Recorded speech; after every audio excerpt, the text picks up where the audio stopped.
Hello, everybody. Today on Focus, I'm going to be talking about Mary Peltola and how she is representing Alaska. Let's take a look.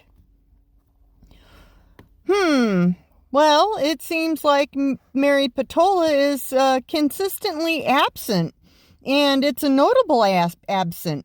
She has missed 16 times more votes than the median Democrat House member. In a House with 435 members, she is ranked number 12th for the most missed votes. Well, if she's not going to be there to vote, why is she in office? Why is she representing Alaska? She is definitely not being a voice for Alaska since she can't show up and vote. When she does show up to vote, let's see how she votes for us. When she does vote, Peltola votes in line with Representative Nancy Pelosi 84% of the time, Representative Ilhan Omar 77% of the time, and Representative AOC 78% of the time. Meanwhile, 53% of our state voted for Trump. So basically what we did was we gave the squad a new member. She is so bad at her job that even the newspapers have reported her as part of the squad. Out of the few votes that she has participated in, let's see how she has voted. For the fiscal year of the 2024 National Defense Authorization Act, which should have provided our armed forces with the tools and resources needed to deter conflict and require the Department of Defense to focus solely on its fundamental mission of safeguarding our nation's security. Well, initially it had passed, but then when it came time to put it into action, she decided against it. Of course she did. Let's look at the reason why she opposed it. The rationale behind her no vote lies in her desire for culture war earmarks to fund military transgender treatments and surgeries, as well as paying military women a month of paid leave for late-term abortions. Peltola has also supported transgender males participating in female athletic competitions.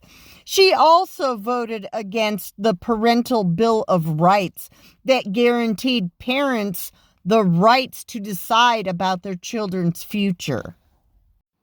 The bill basically required schools to get permission from parents before referring to their children by an alternative secret gender pronoun. And also, schools would not be allowed to regender a child or refer to a child by a different name other than the one given to the child by the parent.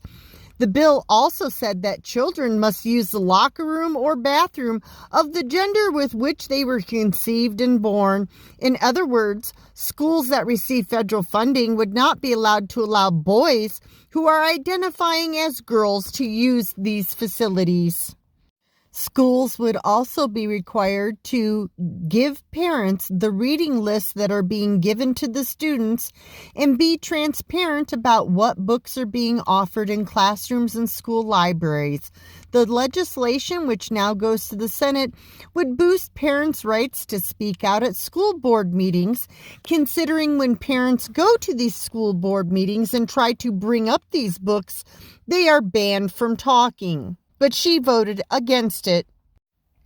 Let's see what she thinks about keeping our nation secure and the Secure the Borders Act. The Secure the Border Act represents the strongest, most consequential border security and immigration enforcement legislation to date, fulfilling key promises made by the Republicans in their 2022 commitment to America to keep our cities safe and regain control of the southern border. This critical legislation includes targeted policies to end the abuse of the asylum system and parole laws. and it mandates the completion of the border wall, provides physical and personal resources to secure the border, and strengthens immigration enforcement mechanisms. How did she vote? Well, she voted no, of course. How about we check out her views on religion and marriage? The Respect for Marriage Act. It is a bill that takes aim at the sincere religious and moral beliefs of a large portion of American society who believe in traditional marriage by turning those beliefs into discrimination. By setting a national policy of same-sex marriage, the Respect for Marriage Act would be used to paint those with sincerely held disagreements as bigots who cannot be allowed to partner with the government or retain your tax-exempt status. So basically what she is saying in a nutshell is if you don't agree with her on marriage and your religious beliefs, then you're a bigot. This bill takes aim at all religious organizations who are under tax-exempt status. Basically, if you don't condone and endorse same-sex marriages, you're going to lose your tax-exempt status and be labeled as bigots and not be able to partner with the government for anything. Let's look at her thoughts on spending and making America great. The Limit, Save, Grow Act established spending reforms and pro-growth policies that vastly outweigh the debt ceiling dollar amount increase. This historic proposal would institute more than $4.5 trillion in savings and pro-growth reforms to restore the nation's fiscal house following the left's reckless spending of more than $6 trillion since Biden took office. How did she vote? No, of course. She doesn't want to limit the spending. They want to see all of our money go to illegal immigrants and other countries instead of investing it into America where it would most benefit Americans. Let's look at what she thinks on voting and securing America's voting process for Americans only. The Equal Representation Act was introduced by 3 different Republican senators, and it requires the Census Bureau to include a citizenship question on all future censuses and subsequently prohibits all non-citizens from being counted towards the congressional district and electoral college appointment. The bill also requires that the Census Bureau publicly report on citizenship status data obtained from the census questionnaire. How did she vote in it? Well, of course she voted no. Just like when it came time to vote for proof of citizenship in order to become a registered voter, well, she just didn't bother showing up for that vote. Instead of her showing up to vote on the Safeguard American Voter Eligibility Act, or the SAVE Act, which would make it so that states require documents that prove a person is a U.S. citizen when registering to vote. But instead of being there for it, she decided that it was more important to go fishing and spend her time on a rural river in Alaska instead of facing uncomfortable questions regarding her views on President Biden's competency, because according to her, he's as sharp as a tack and the most intelligent person she's ever met in D.C. But don't take my word for it. Let's hear it from her own mouth.